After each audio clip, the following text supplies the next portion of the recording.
Hi అండి, welcome to అల్లరిపిల్ల భవ్య. ఈరోజు మనం వీడియోలో చూపించబోయే రెసిపీ ఏంటంటే మిరియాల రసం అండి. మనకి ఇప్పుడున్న వాతావరణాన్ని బట్టి చలికాలంలో మనకి త్వరగా జలుబు కానీ, దగ్గు కానీ, జ్వరం కానీ ఏదైనా కానివ్వండి, అలా వచ్చినప్పుడు మనకి ఇలాంటి స్పైసీగా రసం పెట్టుకొని మనం అన్నం తిన్నామంటే మన కడుపుకి హాయిగా ఉంటుందన్నమాట. అంత టేస్టీగా ఉంటుంది ఈ రసం అయితే.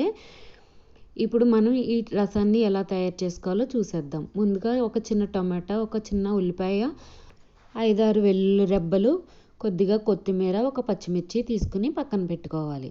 మనం ఒక రాతి రోలు తీసుకుని అందులో ఒక 10 మిరియాలు, అలాగే 1 స్పూన్ ధనియాలు, 1/2 స్పూన్ జీలకర్ర వేసి మనం ఈ పొడిని కోర్స్గా దంచుకోవాలి. ఇలా దంచుకొని మనం రసం పెట్టుకున్నామంటే చాలా టేస్టీగా ఉంటుందండి. ఇవన్నీ కూడా నలిగిన తర్వాత కొంచెం మనం వెల్లుల్లిపాయలని యాడ్ చేసుకుని కచ్చపచ్చగా దంచేసుకోవాలి. మనం ఈ రసం వేసుకుని కనుక అన్నం తిన్నామంటే దెబ్బకి దెయ్యం దిగిపోయినట్టు జ్వరం అంతా వదిలిపోతుందండి. అంత బాగుంటుందన్నమాట ఈ రసం అయితే. మనకి తినే కొద్దీ ఇంకా ఇంకా తినాలి అన్నంత టేస్టీగా ఉంటుందండి. నోటికి రుచిగా ఉంటుందన్నమాట. ఈ రసాన్ని మనం గ్లాస్లో పోసుకొని తాగినా కూడా ఏం కాదు, చాలా బాగుంటుంది, చాలా టేస్టీగా కూడా ఉంటుందన్నమాట. ఇప్పుడు ఇదంతా నలిగిన తర్వాత మనం చిన్న ఉల్లిపాయని, అలాగే చిన్న టమాటాని, కొత్తిమీరని, పచ్చిమిర్చిని, కరివేపాకుని కూడా ఇందులో యాడ్ చేసుకుని దంచుకోవాలి. ఇదంతా కూడా మనం కోర్స్గా దంచుకుంటే సరిపోతుందండి. మనకి ఇలా దంచుకోవటం వల్ల మనం రసం పెట్టుకున్నప్పుడు మనకి ఈ ఫ్లేవర్లన్నీ కూడా చక్కగా దిగుతాయి అన్నమాట ఈ రసంలోకి. అప్పుడు టేస్ట్ అనేది బాగా వస్తుందన్నమాట రసం. ఇప్పుడు ఇదంతా కూడా చక్కగా నలిగిపోయింది కదండి, చూసారు కదా, ఈ విధంగా నలిగితే సరిపోద్ది అన్నమాట. మనం ఒక బౌల్లోకి ట్రాన్స్ఫర్ చేసేసుకుందాం.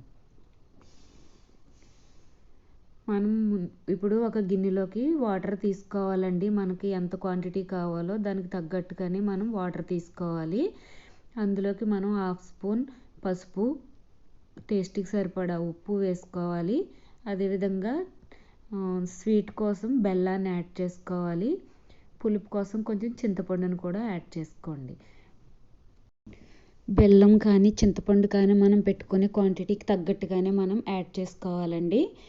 మనం ముందు దంచి పెట్టుకున్నది కూడా ఆ మిశ్రమాన్ని ఇందులో యాడ్ చేసేసుకోవాలి. ఇదంతా కూడా బాయిల్ చేసుకోవాలండి, బాగా మరిగించుకోవాలన్నమాట. మనకి ఈ రసం అనేది ఎంత బాగా మరిగితే టేస్ట్ అనేది అంత బాగా వస్తుందన్నమాట. ముందుగా ఒక 5 నిమిషాలు హై ఫ్లేమ్లో పెట్టుకుని మరిగించుకోవాలండి. తర్వాత మీడియం ఫ్లేమ్లోకి టర్న్ చేసుకుని ఒక 5 to 10 మినిట్స్ మరిగించుకుంటే రసం అనేది రెడీ అయిపోతుంది. మనం ఇందులోకి తాలింపు పెట్టుకుంటే ఇంకా కొంచెం టేస్ట్ యాడ్ అవుతుందండి. ముందుగా స్టవ్ పైన ఒక చిన్న బౌల్ పెట్టుకుని అందులో కొంచెం ఆయిల్ వేసుకోవాలి. అందులో ఒక 2 వెల్లుల్లి రెబ్బల్ని క్రష్ చేసుకుని వేసుకోవాలి.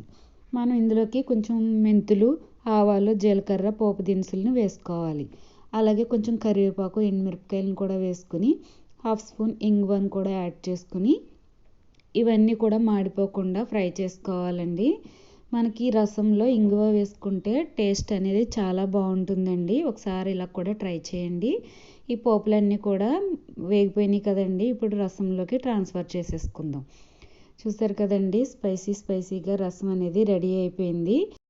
జలుబు, జ్వరము ఉండాల్సిన అవసరం లేదండి రసం పెట్టుకొని తినటానికి. మనకి ఎప్పుడైనా పెట్టుకుని తినొచ్చు అనమాట.